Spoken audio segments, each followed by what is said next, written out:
Sonny Donnelly, IFL TV in association with MGM Marbella. I'm here at Upton Park today in East London with Anthony Joshua for an evening with Anthony Joshua. Yeah, correct. And it's your event. What do you think this sort of thing does for your publicity? I'm not too sure what it does for my publicity because it's not really like promoted that far out, but individually I get to meet people individually, spend time with them, and maybe the benefit of that is when they go and talk about the night and they had a good night, I had a good night, they can go and tell their friends about myself as an individual person, but it's not something that's advertised to the masses. Obviously not everyone is going to be as big as an AJ fan as the next person or someone who's a big fan. So it's a bit more individual, personal. Do you think that if someone comes to one of these events and they hear you speak firsthand, they become a bit more of a fan? I don't know, everyone's got their own opinions, but I think so, because they get to see me, and that's just who I am. You know, you are who you are. So we crack jokes up there, you saw it was up there having a laugh with people. I'm having one-on-one conversations with people, they're asking me questions, I'm asking them questions. That's just how it is. So I think they'll definitely probably get more of an insight of what I'm like as a person rather than just seeing me training 24/7. Obviously these events, they're not televised, they're not obviously publicised outside the local area because there's no point reaching out to people that don't live around here. Yeah. Does that sort of touch on Dillian Whyte's comments about you being fake and all this? Because no one's making you do this. He doesn't do like events like this. No offence to him. Obviously, he's not big of a selling point.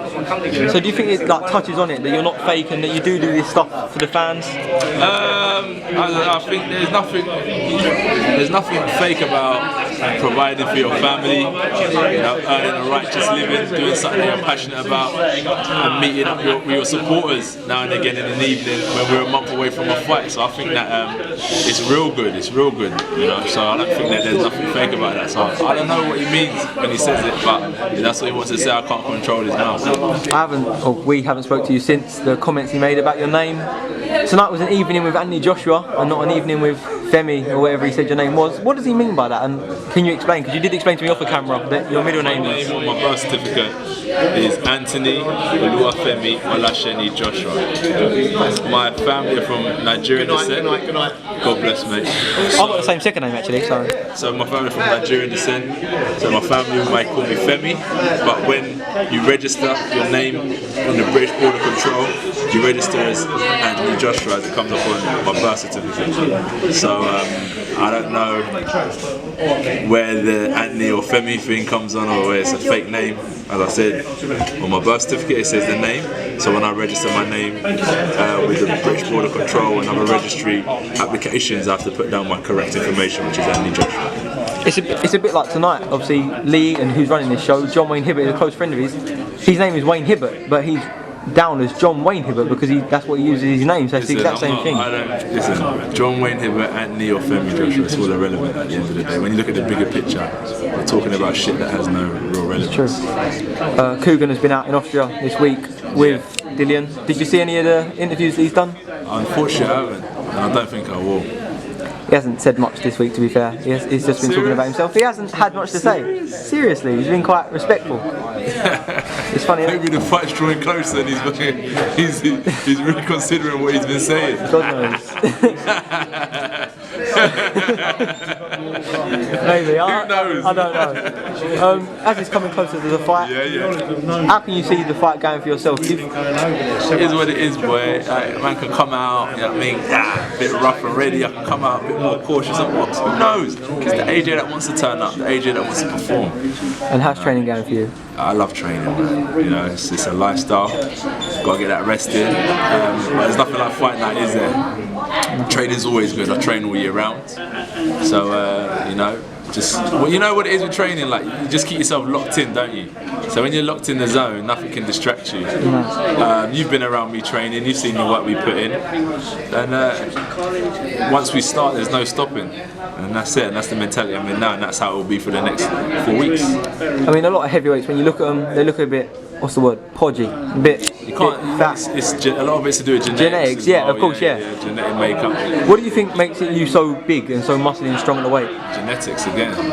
Yeah, because we don't do weights. I don't do bench press, I don't do bicep curls, it's genetics, and maybe punching a heavy bag when we're sparring, we're grappling with big guys, so my body takes the shape of a genetically gifted heavyweight, and that's the way my body's taken shape since I've been training. 2 other heavyweights that are fighting soon, Klitschko and Fury. The fight is drawing closer. Good fight. Good fight. We need it right now as well for the British heavyweight scene and for the worldwide heavyweight scene. Class fight, man. Fury's good for boxing, so is Klitschko. So 2 like such different personalities to get it on. You know, I'm looking forward to that. But I bet you're going to get to the question of who's going to win.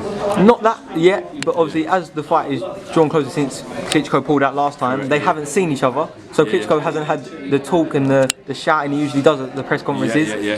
Do you think that will sort of play on Fury's mind a bit? What, that he hasn't been able to be face to face with him? Nah. You remember, everyone's got their own lives, and everyone's worried about their own lives, and people only become relevant when they're in the same environment as one another. So, you know, Fury's probably somewhere where I don't know, but somewhere in this world doing his thing. In Bolton. In Bolton with no worries about Klitschko. He's just worried about himself. So I don't think he's sitting there scratching his hands, rubbing his palm, thinking, when can I see Klitschko face to face? November the 28th.